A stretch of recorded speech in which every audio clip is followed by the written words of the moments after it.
Great victory for Carthage as they end up beating Nokomis. As you take a look at the scores, 31-19 is your final there. Bailey Clampett leading the way once again with 17 points as Carthage gets it done and improves to 23-1 on the season. Again, the showdown coming up tomorrow night against Bloomington Holy Trinity, who also has just one loss on the season. We wish the Carthage girls the best of luck coming up tomorrow in their quest for a state championship. Unfortunately, the same will not hold true for Quincy Blessed Sacrament, who falls today in the state semifinals to Eureka, 60-30. Beth Eversman leading the way for 14 points in that ball game. Blessed Sacrament will go on to take on Dalton Lincoln tomorrow for third place. Southeastern also playing for third place as well. Let's check in on the high school docket now. The weather-delayed title game of the Lady Mustang tournament tonight. The host team playing 3 freshmen against a very talented West Hancock squad. In this one, advantage Titans at least early on. Haley Hamill opens the infliction of pain right here with a great bucket for her. Then it's Carly Runge. She too can take it strong to the rack. And before you could blink, this is Shelby Kaler as well. It's a 6-0 run to start. In fact, the Titans leading 10-1 early in this ball game.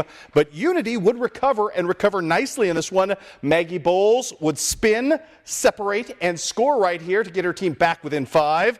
Then this is a beautiful shot right here from the freshman Piper Obert, going up strong in the low blocks, knock down the bucket. Kaylee Kuhn, another of those phenomenal freshmen, misses the shot but cleans up her own mess, tidies up, and then it's Caden Miller with a jumper to put Unity back up 14-12 at the end of the first 8 minutes. Tell you what, Unity showing some resourcefulness all night long, weathering the best flurries of punches from a very good West Hancock team. Again, the Titans trying to bounce back in the second quarter in this one.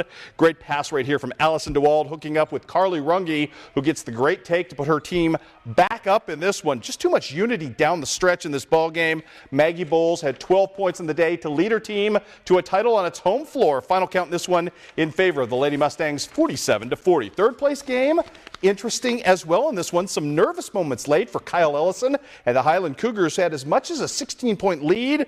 However, here come the Cats in this one. Lauren Melton from the outside for 3.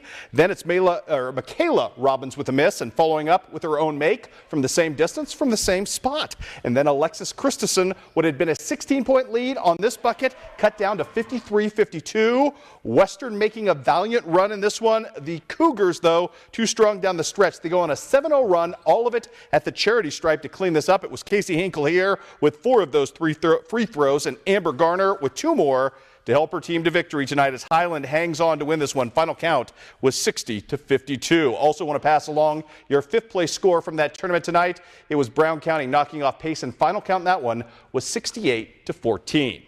Well, for the first time since Ryan Bowen's senior year, 1994, the Fort Madison boys basketball team has broken into the Iowa State rankings. The undefeated Bloodhounds are 10th in Class 3A and about to put that newfound notoriety to a heck of a litmus test on Friday night, welcoming in the ultimate measuring stick in perennial Southeast powerhouse, Mount Pleasant.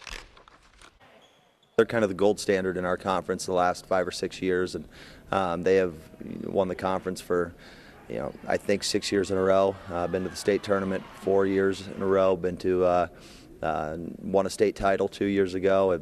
Finished 3rd, finished 4th. So and last year had an opportunity to beat the eventual state champions in a close game in overtime at the state tournament. So they are where hopefully we'll be in 10 years or so. I think we do a really good job of scouting other teams, and we just know what we're up against, so we just take it day by day. I mean, it's nice to go off and show off what we've done in the off season, how we've improved, and how well we are, and how well we've been doing. And being ranked for the first time in forever is nice, and it's nice to go out and prove what we've done. To me, it just means a conference win if we can get it. I mean, it is important to show whether we're legit or not, and I think we can prove it.